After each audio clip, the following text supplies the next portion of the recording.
हाय दोस्तों, आप सभी को हमारे YouTube चैनल ऋषि स्टडी पॉइंट में बहुत बहुत स्वागत है। आज हम लोग क्लास 8 के होने वाले साइंस के कुछ महत्वपूर्ण सवालों को देखने वाले हैं।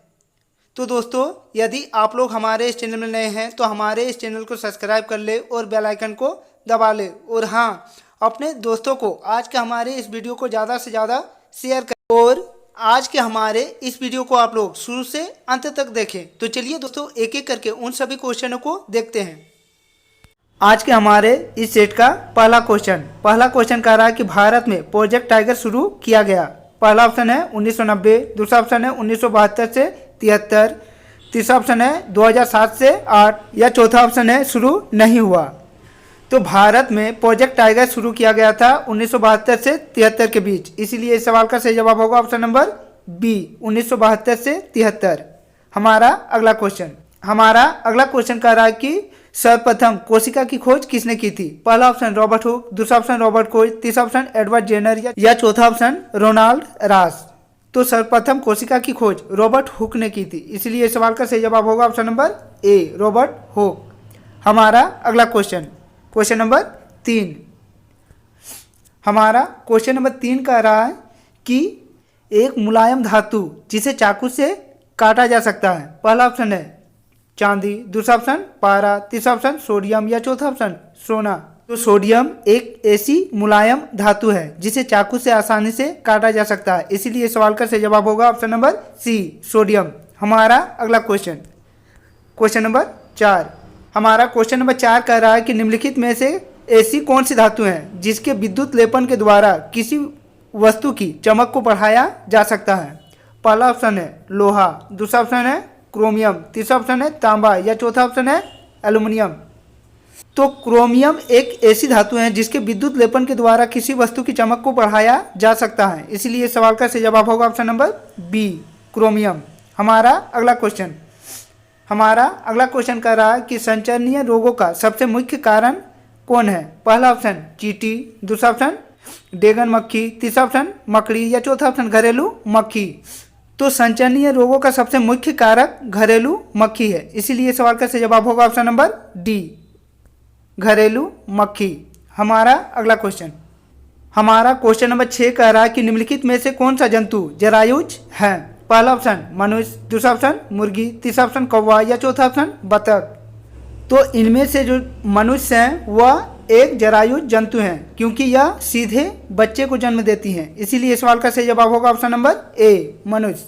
हमारा अगला क्वेश्चन कह रहा है कि शुष्क मौसम में बालों में कंघी करने पर वह बिखर जाती है। इसके लिए कौन सा बल उत्तरदायी है। पहला ऑप्शन गुरुत्वीय बल, दूसरा ऑप्शन स्थिर विद्युत बल, तीसरा ऑप्शन घर्षण बल या चौथा ऑप्शन चुंबकीय बल। तो स्थिर विद्युत बल के कारण शुष्क मौसम में बालों में कंघी करने पर वह बिखर जाती है, इसीलिए सवाल का सही जवाब होगा ऑप्शन नंबर बी स्थिर विद्युत बल। हमारा अगला क्वेश्चन नंबर 7 कह रहा है कि निम्नलिखित में से किस ईंधन का ऊष्मीयमान सबसे अधिक होता है। पहला ऑप्शन लकड़ी, दूसरा ऑप्शन केरोसिन, तीसरा ऑप्शन एलपीजी या चौथा ऑप्शन हाइड्रोजन। तो इनमें से जो हाइड्रोजन ईंधन है उसका ऊष्मीयमान सबसे अधिक होता है, इसलिए सवाल का सही जवाब होगा ऑप्शन नंबर डी हाइड्रोजन। हमारा नेक्स्ट क्वेश्चन नंबर 9।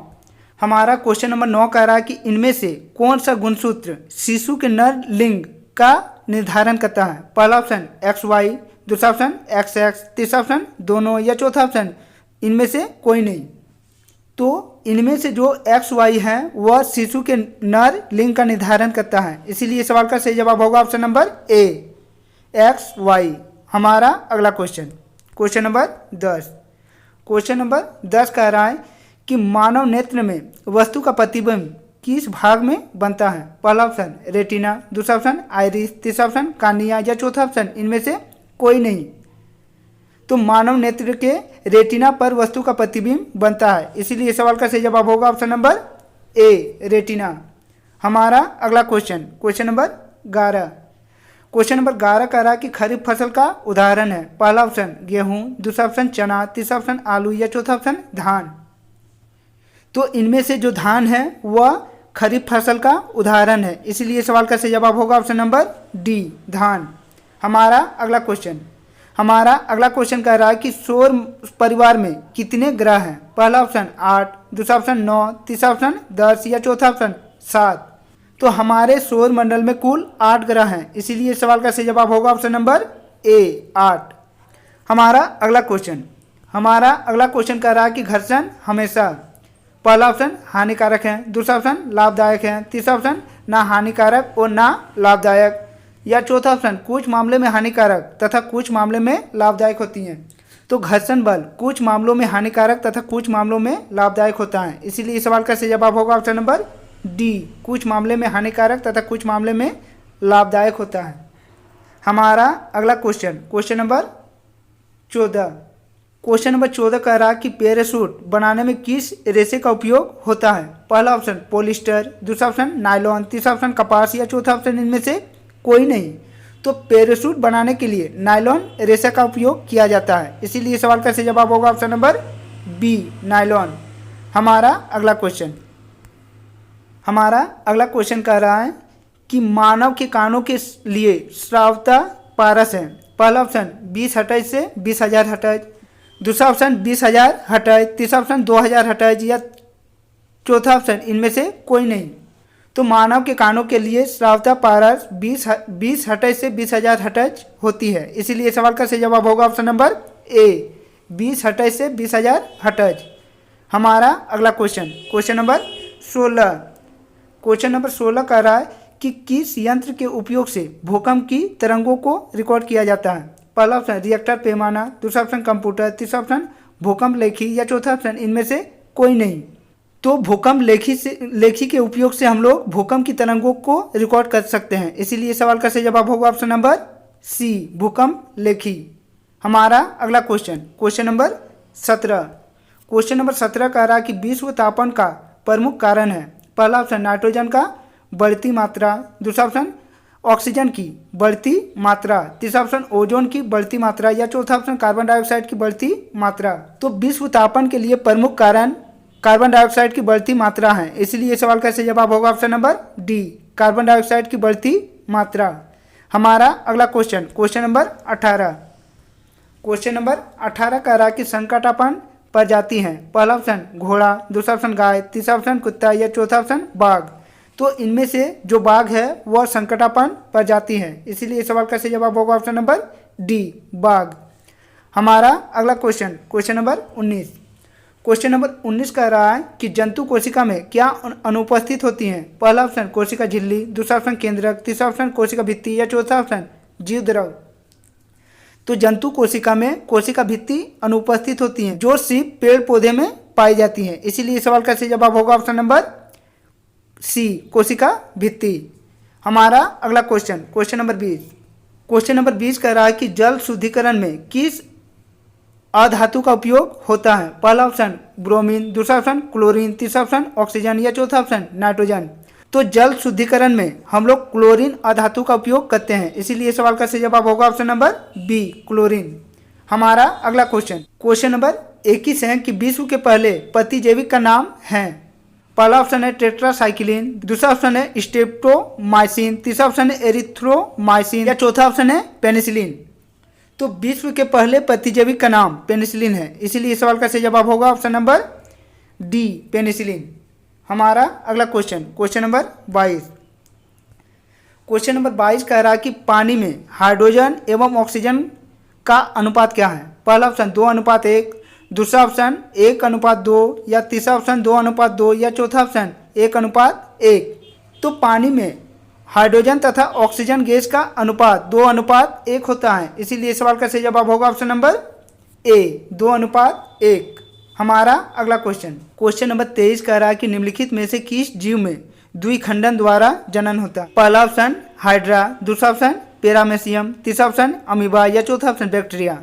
तो इनमें से जो अमीबा है वह द्विखंडन द्वारा जनन करती है, इसीलिए सवाल का सही जवाब होगा ऑप्शन नंबर सी अमीबा। हमारा नेक्स्ट हमारा अगला क्वेश्चन कह रहा है कि द्रव का दबाव गहराई के बढ़ने से पहला ऑप्शन घटता है, दूसरा ऑप्शन बढ़ता है, तीसरा ऑप्शन कोई प्रभाव नहीं पड़ता या चौथा ऑप्शन इनमें से कोई नहीं। तो द्रव का दबाव गहराई के बढ़ने से बढ़ती है, इसीलिए सवाल का सही जवाब होगा ऑप्शन नंबर बी बढ़ता है। हमारा अगला हमारा अगला क्वेश्चन कह रहा है कि ईंधन की ऊष्मीय मान का मात्रक होता है। पहला ऑप्शन किलोग्राम, दूसरा ऑप्शन किलो जूल, तीसरा ऑप्शन किलो जूल प्रति किलोग्राम या चौथा ऑप्शन किलो प्रति जूल। तो ईंधन के ऊष्मीय मान का मात्रक किलो जूल प्रति किलोग्राम होता है, इसलिए इस सवाल का सही जवाब होगा option number C, kilo joule प्रति किलोग्राम। हमारा अगला क्वेश्चन कह रहा है कि किशोरावस्था की उम्र है। पहला ऑप्शन 11 से 19 वर्ष, दूसरा ऑप्शन 6 से 10 वर्ष, तीसरा ऑप्शन 0 से 6 वर्ष या चौथा ऑप्शन इनमें से कोई नहीं। तो किशोरावस्था का उम्र 11 से 19 वर्ष होता है, इसलिए इस सवाल का सही जवाब होगा ऑप्शन नंबर ए, 11 से 19 वर्ष। हमारा अगला क्वेश्चन नंबर 27 कह रहा है कि सामान्य नेत्र के द्वारा पढ़ने के लिए सर्वाधिक सुविधाजनक दूरी है। पहला ऑप्शन 26 सेंटीमीटर, दूसरा ऑप्शन 28 सेंटीमीटर, तीसरा ऑप्शन 24 सेंटीमीटर या चौथा ऑप्शन 25 सेंटीमीटर। तो सामान्य नेत्र के द्वारा पढ़ने के लिए सर्वाधिक सुविधाजनक दूरी 25 सेंटीमीटर है, इसीलिए सवाल का सही जवाब होगा ऑप्शन नंबर डी, 25 सेंटीमीटर। हमारा अगला क्वेश्चन नंबर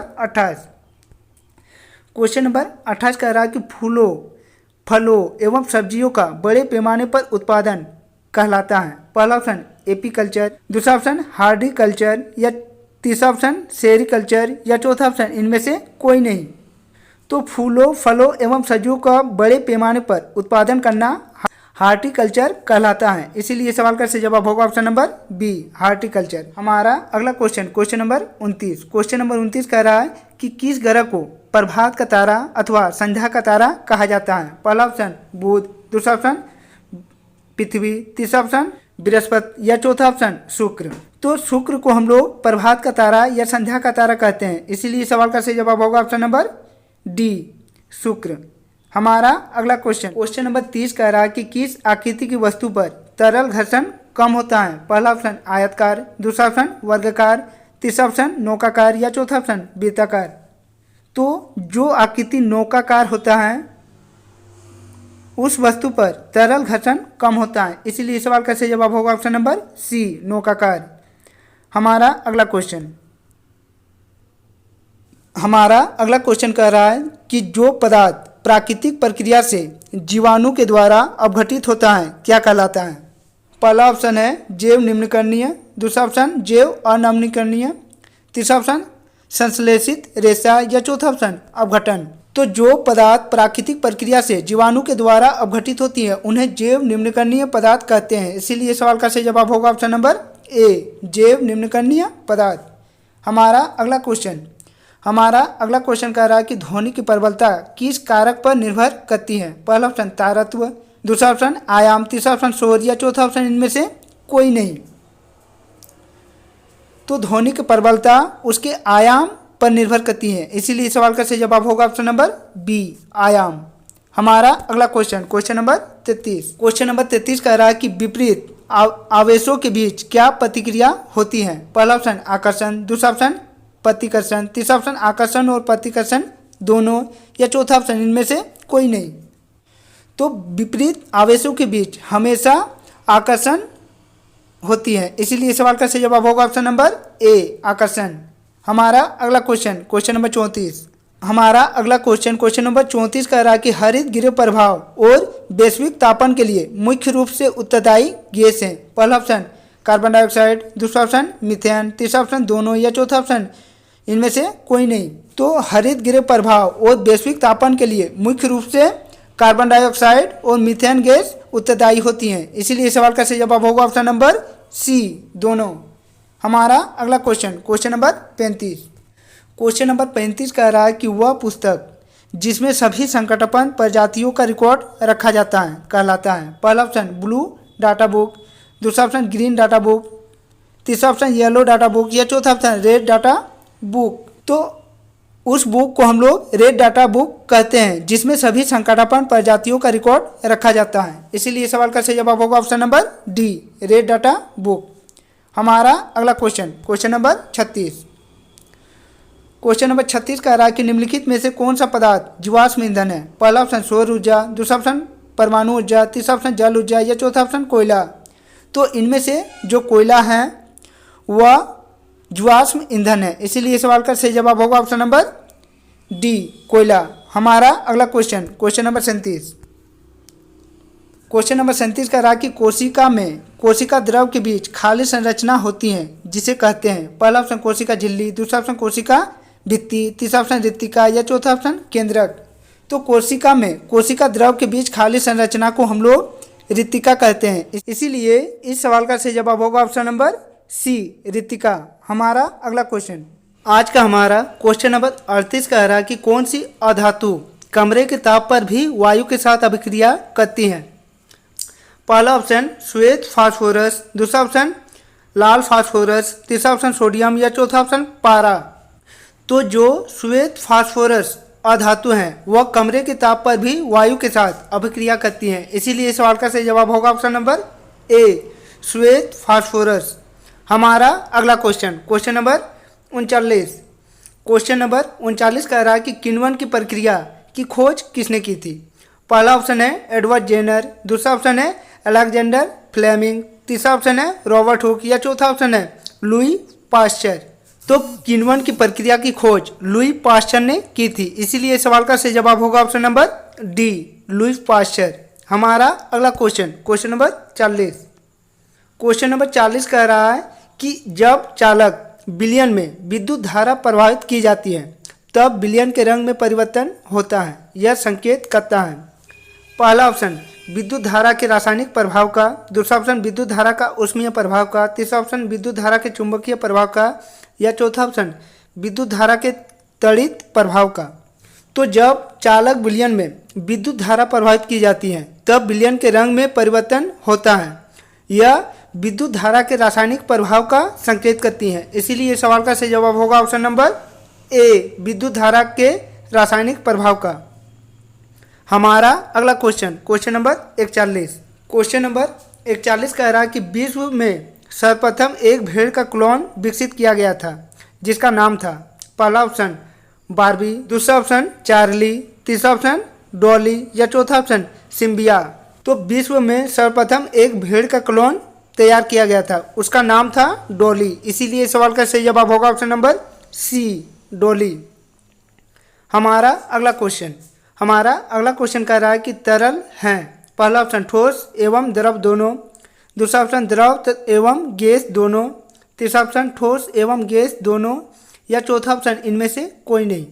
तो इनमें से जो द्रव और गैस होता है उन्हें हम लोग तरल पदार्थ कहते हैं। इसीलिए सवाल का सही जवाब होगा ऑप्शन नंबर बी, द्रव एवं गैस दोनों। हमारा अगला क्वेश्चन, क्वेश्चन नंबर 43। हमारा क्वेश्चन नंबर 43 कह रहा है कि विद्युत उपकरणों में लगी आग बुझाने के लिए सबसे अच्छा अग्निशामक है। पहला ऑप्शन पानी, दूसरा ऑप्शन पेट्रोल, तीसरा ऑप्शन कार्बन डाइऑक्साइड या चौथा ऑप्शन तेल।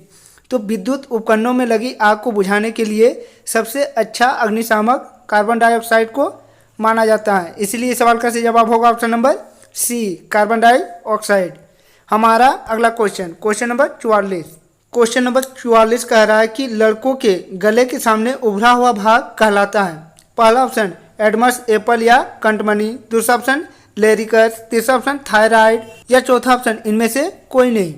तो लड़कों के गले में उभरा हुआ भाग एडमस एपल या कंठमणि कहा जाता है। इसीलिए इस सवाल का सही जवाब होगा option number A, Adamas Apple या कंठमणि।